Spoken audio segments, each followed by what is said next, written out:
Good morning, ladies and gentlemen. I'm Acid Spitting Emu, and welcome back to Joe Dever's Lone Wolf.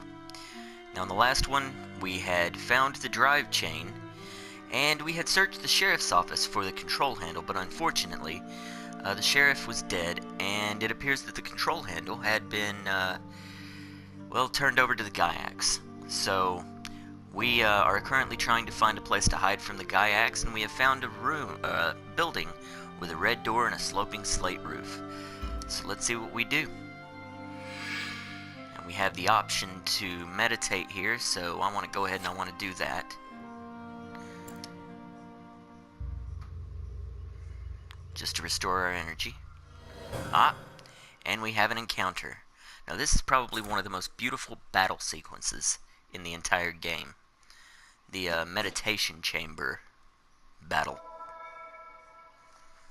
Unfortunately, we start with all of our Kai disciplines on cooldown, so this is not going to be a magical battle, that's for certain.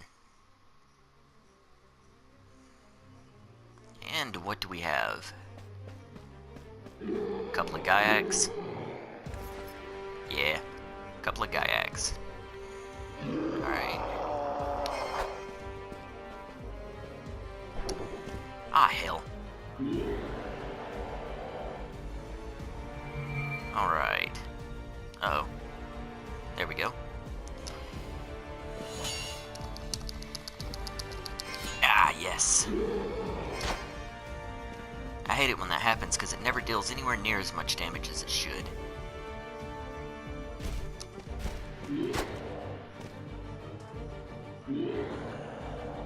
Go ahead and probably finish him off with one. Damn it. Well, what if I'd hit him anyway?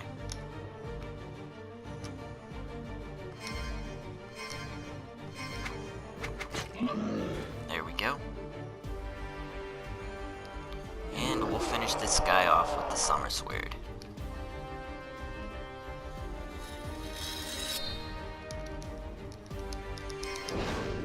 There we go.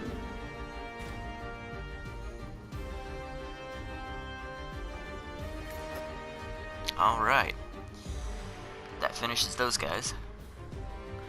Now this is actually a fair decent way to level up.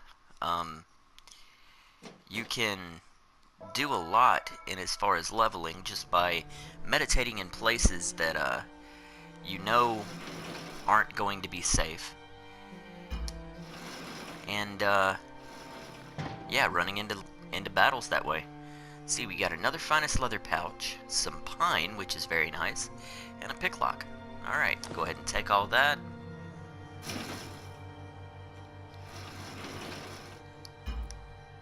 And we're gonna try to meditate one more time, because we need to refill all of our stuff after that battle.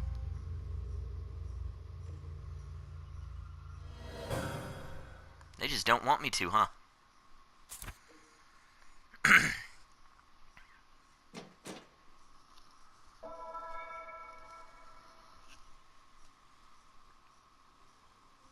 Alright, what do we have now? A couple of more Gaiacs.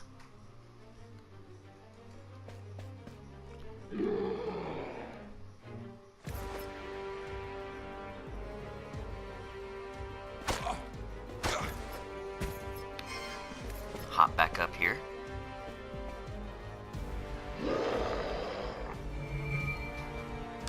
And we'll go ahead and try to take him out. And one more to the head, and that should finish him. And another one lumbers forth. And we do not have enough of, well, anything. Come on. There we go. There we go. Alright. And I don't want to do that, so we'll just go ahead and... crap. Oh well. We'll go ahead and take a little damage, I guess. And we'll just hit him with one of these.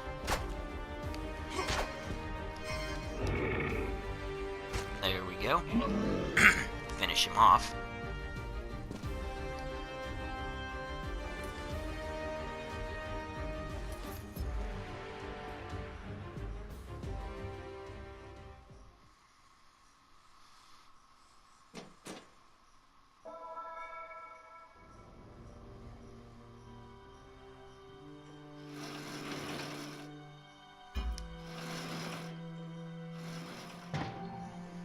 We got some leather, a copper necklace, and a picklock. Alright, so that has proven to me that it is not safe at the moment to meditate there. They just don't want me to do it, so we're just going to carry on then.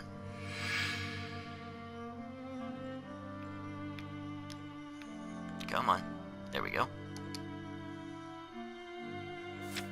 Alright, we'll go ahead and write our story from here. The red door is closed, but it is not locked. You enter and quickly shut the door behind you.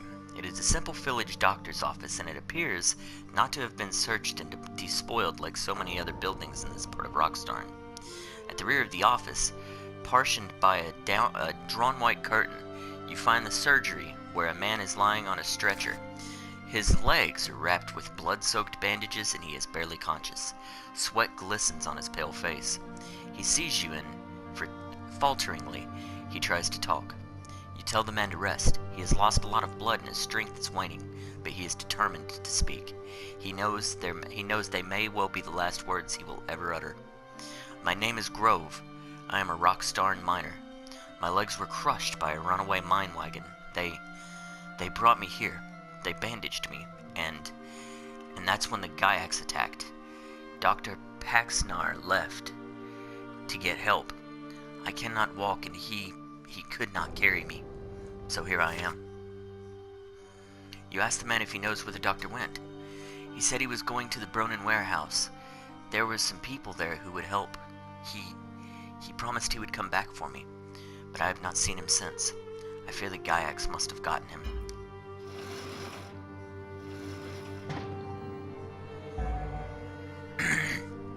Alright, we can hide Grove from the Gyaks.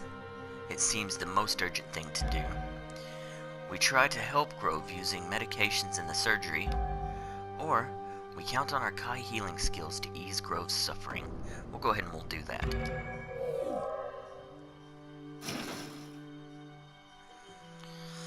Grove's bandages are saturated with blood, and you can detect the faint and sickly smell of gangrene. Carefully, you unwind the sodden bandages and cast them aside. Both calf bones have been shattered, and the flesh is torn open. You place your hands on his ruined legs and draw deeply from the well of your Kai healing powers to help mend this poor man and ease his agony. Your Kai healing skills destroy the gangrene and mend the broken bones. The flesh is still raw and tender, but he will walk again one day. You are truly a gifted healer, my lord, says Grove, much revived now that he is free of the terrible pain he has endured for days. I must give you something for saving my legs and my life. You tell him that no gift or payment is necessary. You are his liege lord, and your duty is to help and heal your villagers whenever you are able. But Grove insists, and you feel it best not to hurt his feelings after all he has been through. You decide to accept his gratitude before you bid him farewell and return to the Red Door. You must complete your mission, and you are sorely aware that time is running out. Alright, he gave us a power flare and 2 tunnel sweepers. Very nice. So we'll go ahead and we'll take that. You leave the doctor's surgery and continue along the street, but you have taken fewer than a dozen steps before you are confronted by a new threat. A solitary Gyak is approaching the main street from a passageway next to the surgery. Its hateful eyes dart everywhere, searching out something to steal or someone to kill. The sharp-eyed Gyak may have seen you leaving. It could tempt it to find out what lies beyond the Red Door. You cannot risk Grove's survival by allowing this watchful Gyak to live a moment longer.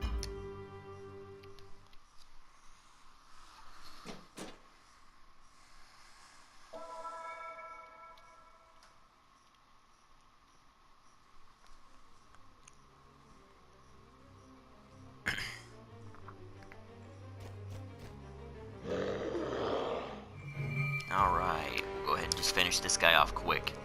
Sacrifice event.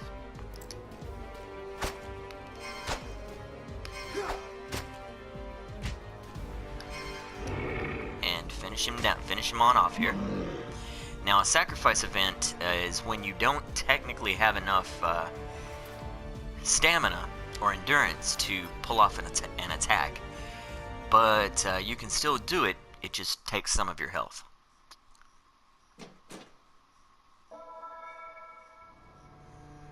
Alright, quick and easy there.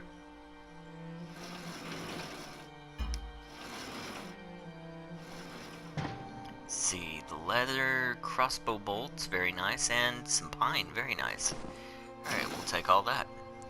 You hurry away and continue along the street, keeping to the shadows whenever you can. A sign on a wall indicates the direction of the Bronin warehouse. Helped by the sign, you look along the street and see the warehouse in the middle distance. It is one of the largest two-story buildings in Rockstarn, and it is easy to find now that you know precisely where it is. Alright, I want to try one more time to heal here.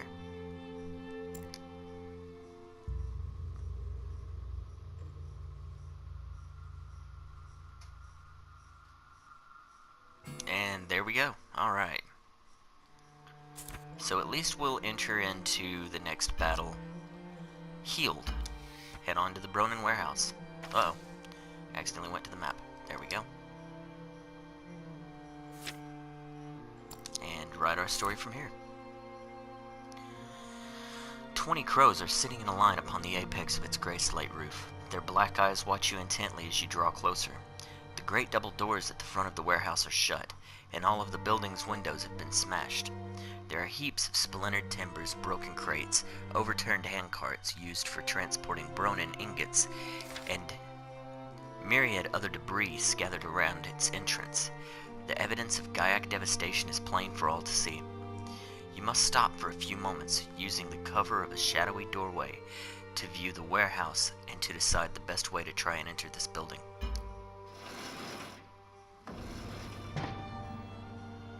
Alright. We can use a minecart as a battering ram to enter the warehouse. We do not master that discipline or that discipline. We can enter the building and thin out the Gaiac lines with Mind Blast attacks.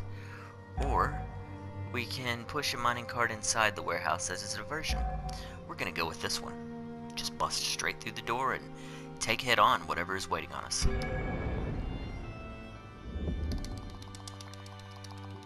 Alright. You note that the hand carts are very sturdy. Their timber frames have been reinforced with riveted strips of iron. They would make good battering rams. With strength and determination, you could use one to smash open a warehouse door.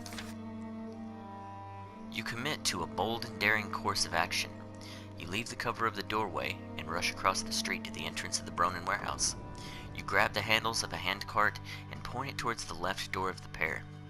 Then with all your strength and resolve, you propel the cart forwards and slam it hard into the tall wooden doors. Instantly, the lock shatters and the door bursts open. The impetus of the trundling handcart carries you through the open doorway and into the large storage facility. You release your grasp of the cart and let it careen into a trio of Gaiacs. It scatters them like skittles before it comes to a swerving halt. Your bold plan has worked.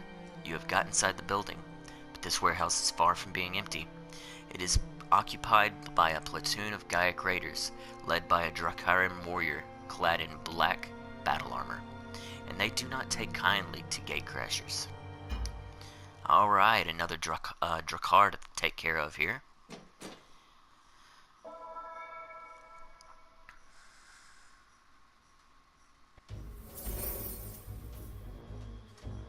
Different battle music.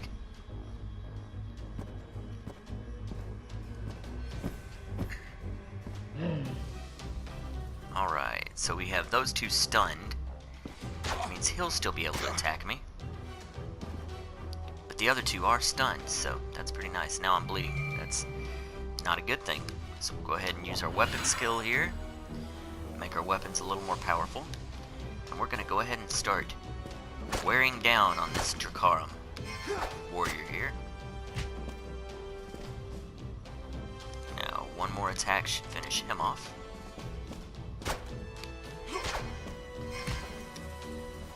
Yeah, there we go. Alright, that's it for the Drakar. Now we'll start dealing some damage to these guys. Go ahead. There we go. Oh, that didn't finish him? I figured that would have finished him. Oh well.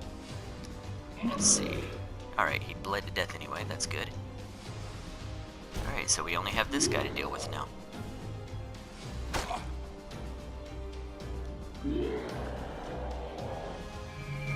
Alright, go ahead and take him down as well. And there we go.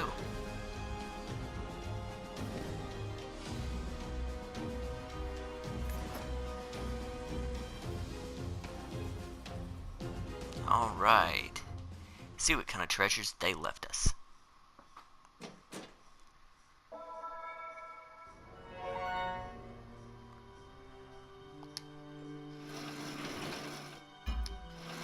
And we got a throwing knife, or 5 throwing knives, a picklock, iron, ash, and a Floroa fungi tincture.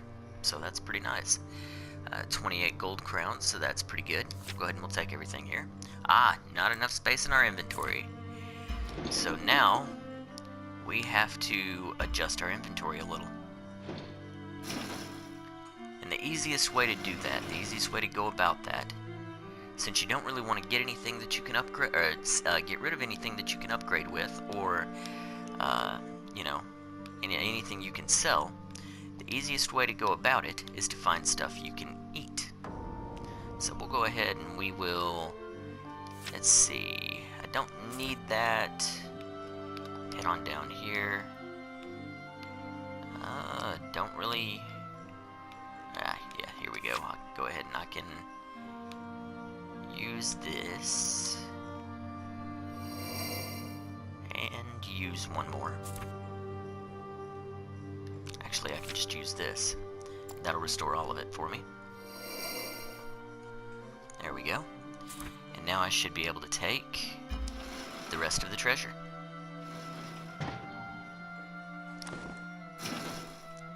It has been a grueling combat, yet you are less revolted and exhausted by the outcome than would have been so before.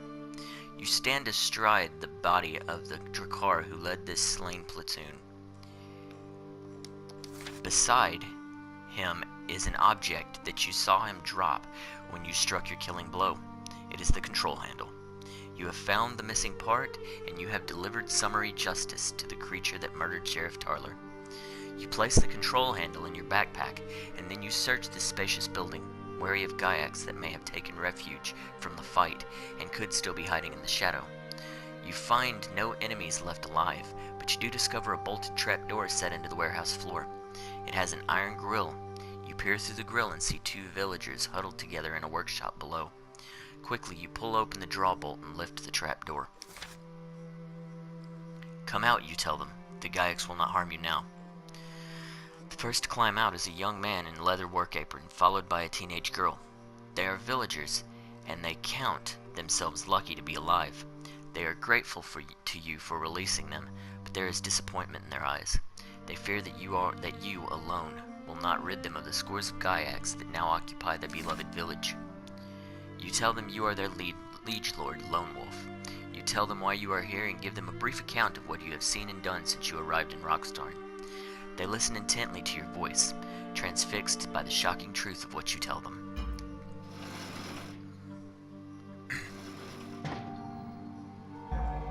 Alright, Leandra is waiting for you. You decide to leave, or you decide to stay for a while in order to reassure the villagers.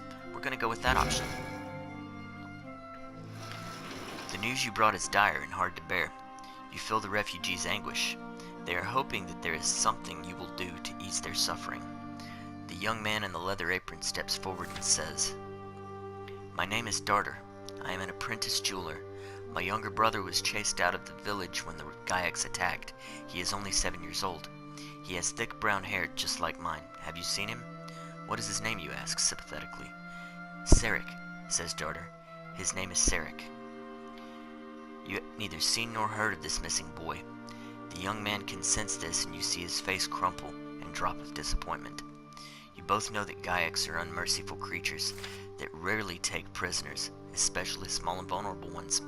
You try to console Darter. "I will look out for him. Should I find the lad, I will make sure the 2 of you are reunited." Darter nods his head sadly. He fears he will never see his younger brother again. A tear trickles slowly from his left eye. You watch it drop from the edge of his trembling jaw to be swallowed up by the dust of the warehouse floor. The teenage girl is staring at you. She bites her lower lip and looks like she is desperate to say something, but she cannot find courage to utter a single word.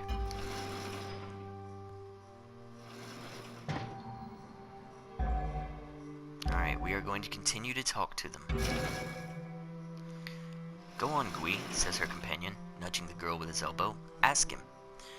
The girl musters her courage to ask you a question. Please, sire, have you been to the sheriff's office? Did you find anyone there? Anyone down in the cells, I mean. Yes, you reply. I have been there, and yes, I found a prisoner in the cells. His name is Merrick Gillett. Did you kill him? Gui's frankness catches you off guard. No, I did not kill him, I set him free. The girl is visibly shocked by your reply.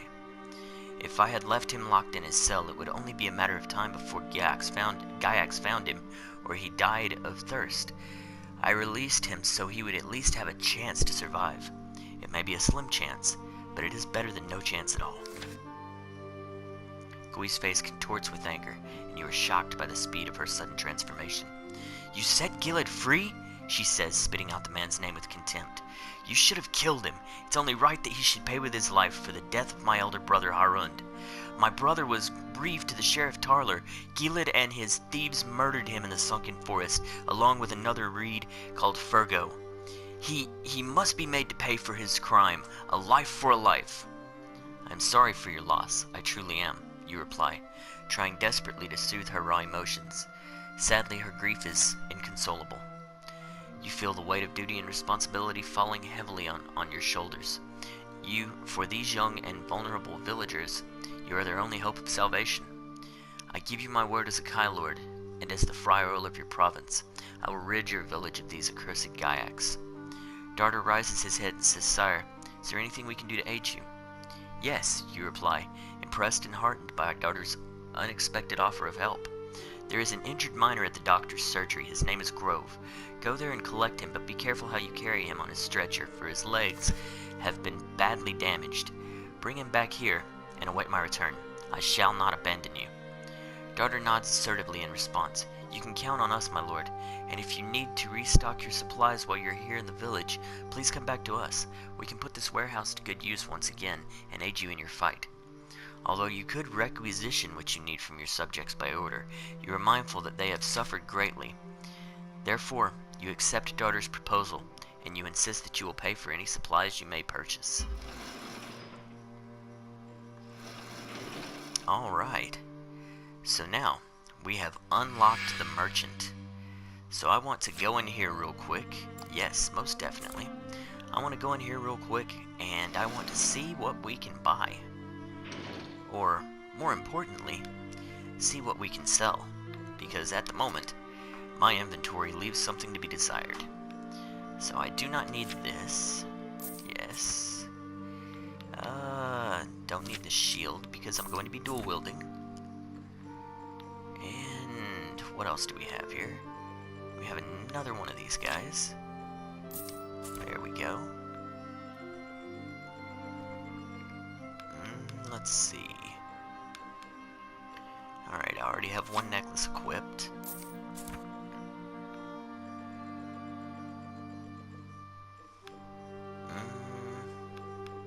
Let's see, anything else I can sell? Alright, nothing else I can sell, but I can go ahead and use the stash here, and I can start stashing all of my crafting items down here, and that'll save me a lot of room in my inventory. There we go.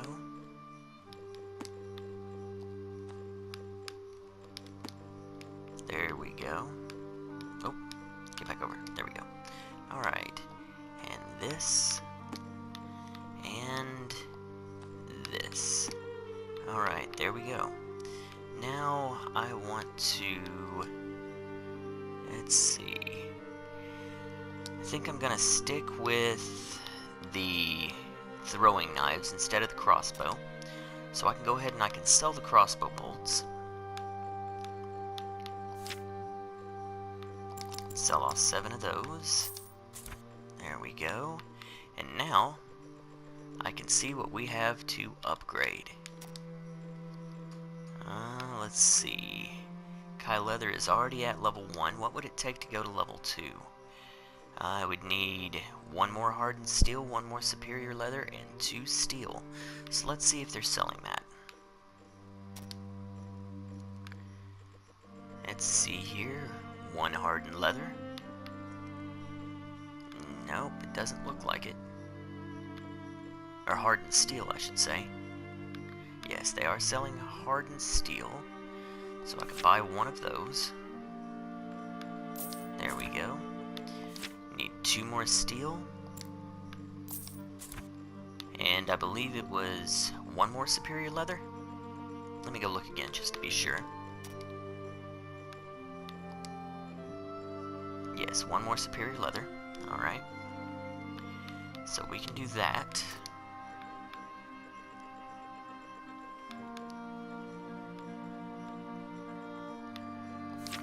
There we go.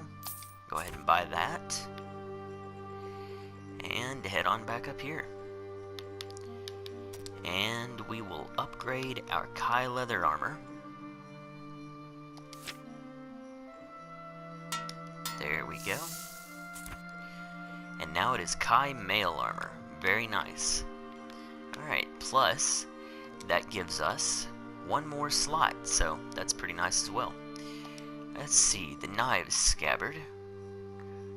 We could upgrade it with 3 leather, which we have, so we're going to go ahead and we're going to do that.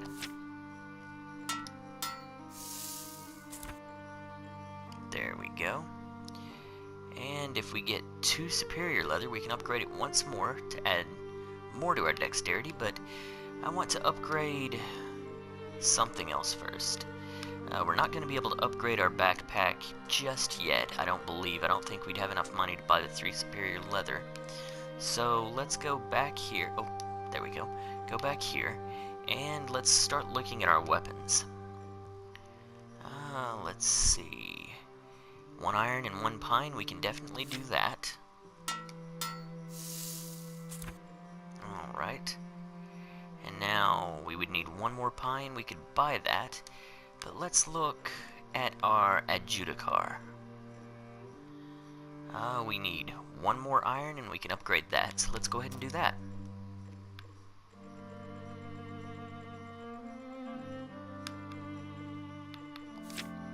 And there we go. Head on back up and we'll upgrade our sword as well.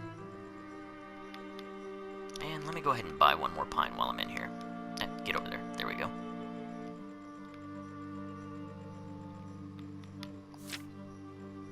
That way at least I know I have enough pine to upgrade the axe 1 more time. Even if I don't have the other stuff after I'm done with the sword here. Alright. So we'll go ahead and we'll upgrade this. And to upgrade it again, we'd need 3 steel, 2 superior leather, and an ash, which we do have an ash. So let's go back to the grill. And we need 2 iron and 1 more pine. So let's go ahead and see if we can do that real quick as well.